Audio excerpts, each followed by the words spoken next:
Hello guys, good morning. Medyo masama pakiramdam ko ngayon. Sakit ang ulo ko. Wala. Sa problema. Sakit ang ulo ko dahil sa mga problema. Ito kinainisan ko. Masakit na nga yung ulo ko. May nagsabi pa sa akin na kausap ko kanina. Huwag daw ako masyadong problema kaya sumasakit ang ulo ko. Dahil kasi, ang problema nakakalbo yan. Sira ulo ba siya? Kapal-kapal ang buhok ko, paano ako makakalbo? Di makakalbo ng problema lang. Basta problema lang, makakalbo ka. Sira talaga. Tignan mo. A few moments later. Amazing!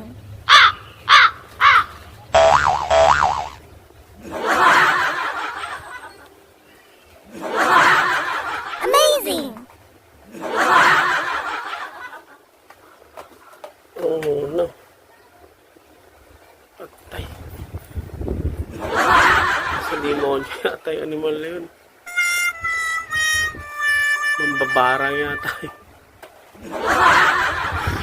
Kalbo na.